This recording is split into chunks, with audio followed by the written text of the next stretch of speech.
States was spending money to slow the population growth of responsible families, while at the same time providing financial incentives for ignorant, feeble-minded, and lazy people to have more babies. He said that history would rightly condemn the United States if we didn't link welfare to family planning.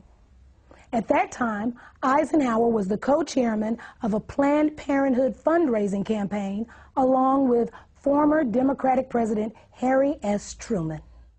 John Ehrlichman, who was an assistant to President Richard Nixon, wrote that Nixon once told him that African Americans could not really benefit from federal programs because they are genetically inferior to whites.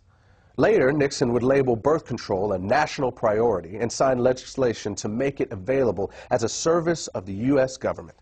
Then, in March of 1972, the Commission on Population Growth and the American Future, which Nixon had created 3 years earlier with the help of congressional Democrats, began calling for the nationwide legalization of abortion. The concept that abortion and birth control could be used to save the government money was well established by this point in history. In 1969, Joseph Kershaw, who was a researcher with the U.S. government's Office of Economic Opportunity, stated that the agency had closely studied the poverty issue and found that the single most cost-effective way for the government to address it was through family planning. In other words, through abortion and birth control. And that sort of thinking is still very much alive today.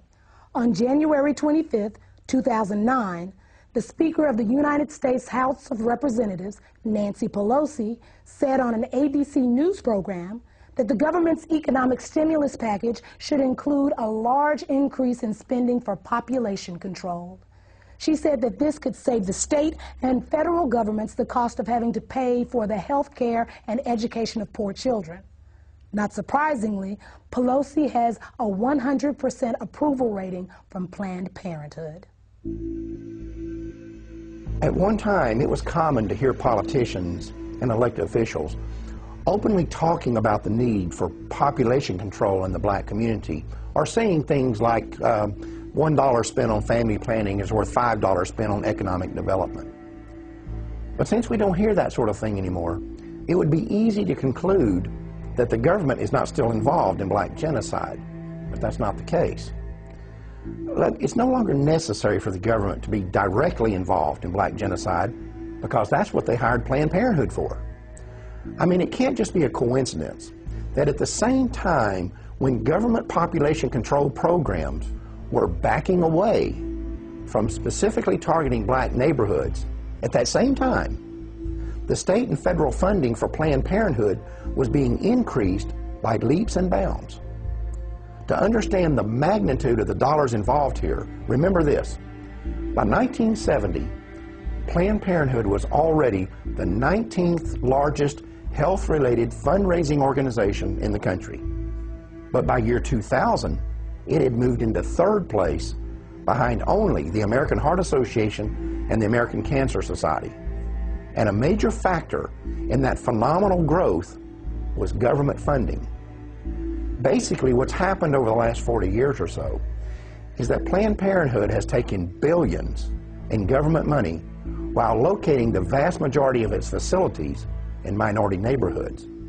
And that has not only been a tremendous boost for the eugenics movement, but it has also allowed government-funded family planning programs to target the black population while insulating the government from any direct connection to black genocide. One of the places where government money has been used to advance the eugenics agenda has been in the public school system.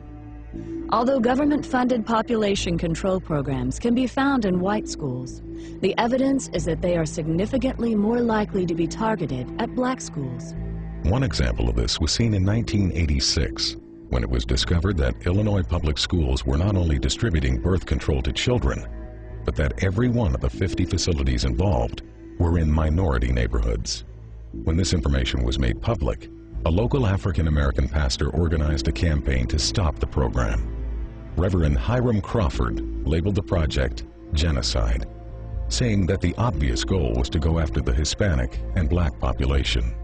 That same pattern was also found in Maryland in the 1990s. Even though the state's teen pregnancy rate was higher among white students than black students, when the contraceptive device Norplant was introduced, it was selectively marketed to children as young as 13 in predominantly black schools in Baltimore. The result was that of the first 350 girls implanted at a local middle school, 345 were African American. Then, when Norplant was approved for general distribution, of the first 100 schools selected, all 100 were in minority neighborhoods. The Norplant contraception device was developed by the Population Council in New York, which had been established in 1952 under the leadership of its president, John Rockefeller. Its next two presidents, Frederick Osborne and Frank Notestein, were both former members of the American Eugenics Society, and Notestein would later serve on the National Advisory Council of Planned Parenthood.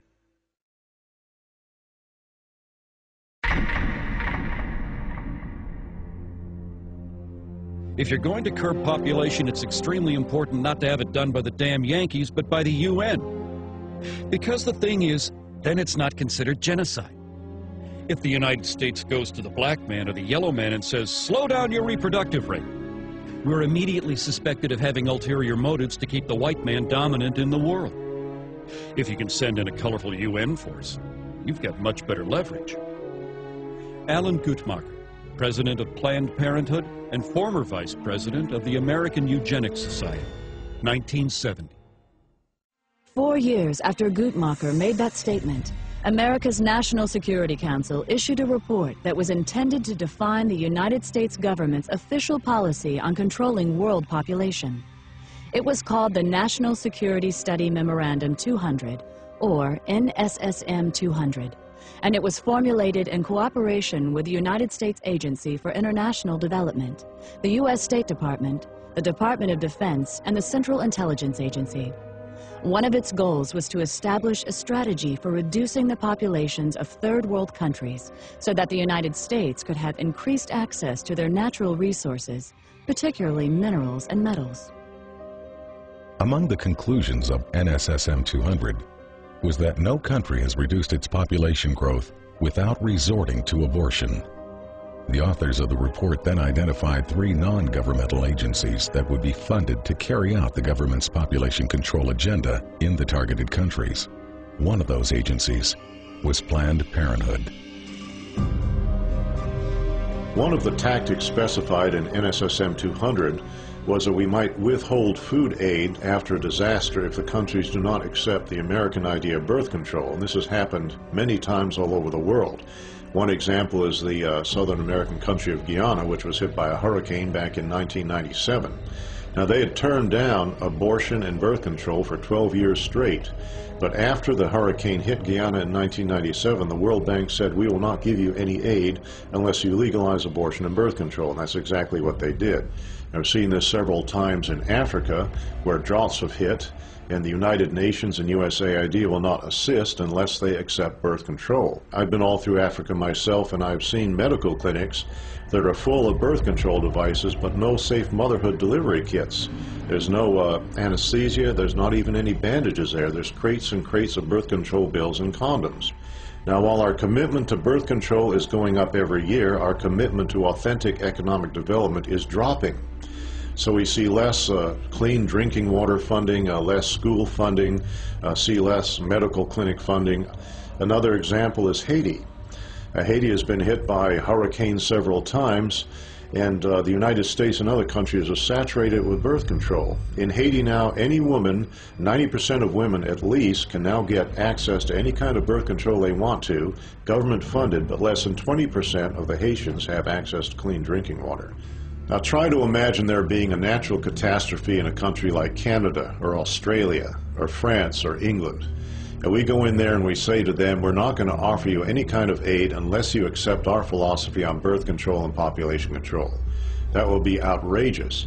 But that's our standard operating procedure when we go to a black country after a catastrophe of some kind. You cannot believe that we are going to treat people in a foreign country like this and not treat our own population of African Americans the same way. Consider what happened after Hurricane Katrina. One of the first things we did was bring in birth control and contraception. And as we all know, the hurricane disproportionately affected black families in that area. And I seriously doubt if the same kind of disaster hit a middle-class